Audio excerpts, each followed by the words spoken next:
que é etarismo? Eu tinha ouvido já essa palavra, eu nunca tinha lido nada especificamente a respeito.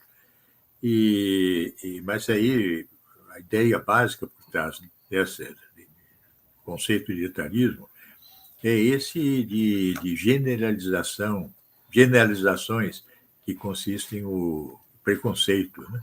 Uhum.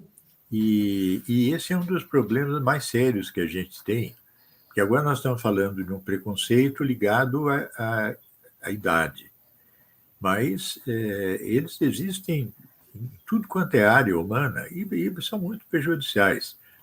E podem ser, ou normalmente, quando se fala em preconceito, se pensa em alguma coisa relacionada a pessoas, né? Mas pode se apresentar em outras áreas, sobre questões que a pessoa, ideologias que ela tem, formas de pensar e tal, e que são pré-julgadas, não é? Como diz o preconceito, até esse nome de prejuízo, em espanhol, né? Prejuízo.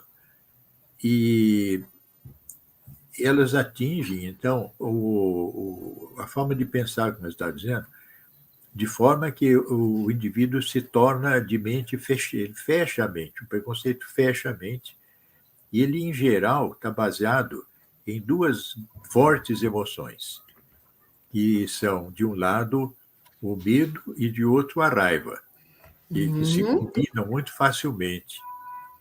De modo que a exploração dessas emoções, usando de generalizações, quer dizer, apresenta, às vezes, um exemplo de um comportamento, e isso logo é espalhado para todo um conjunto, todo um grupo de seres humanos.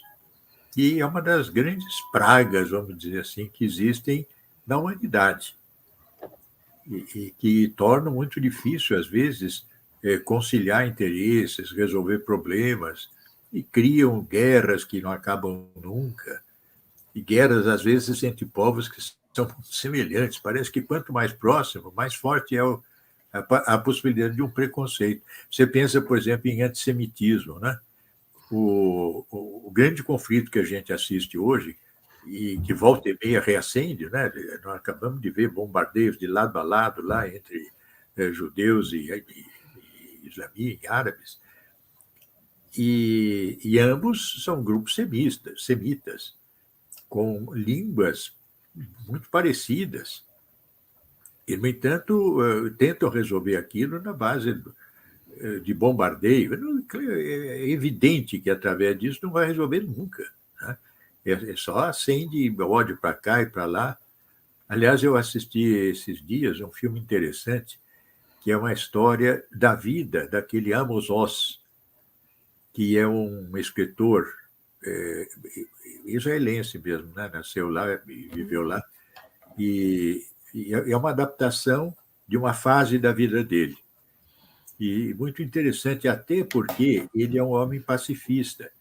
E, inclusive, termina o filme ele refletindo isso. Olha, ambos os povos, né, vivem mal em função de outros grandes poderes, né, países que exploraram os outros, aí, impérios, e ambos sofrem em função de coisas assim, né, de os judeus sofrendo muito das perseguições lá na Europa e tal, os árabes sofrendo agora e sofrendo muito também as imposições que esses grandes impérios sempre fizeram, né, os impérios coloniais.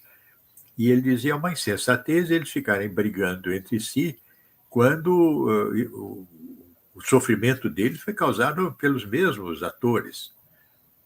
Mas você vê o que está por trás disso, é mais ou menos isso que a Claudete está falando. Cria-se uma imagem, né, que é um conceito desses povos, e exploram-se episódios de violência, de forma que isso não acaba nunca. E, bom, ao lado disso tem essa outra coisa que Claudete mencionou também, que é especificamente esse preconceito ligado à idade, e que atinge muito mesmo talvez devido a uma certa expectativa. Esse é um assunto que eu gosto de estudar, tenho lido bastante, como as expectativas acabam influenciando, de fato, o comportamento de pessoas. Eles chamam isso de efeito Pigmalião. Uhum.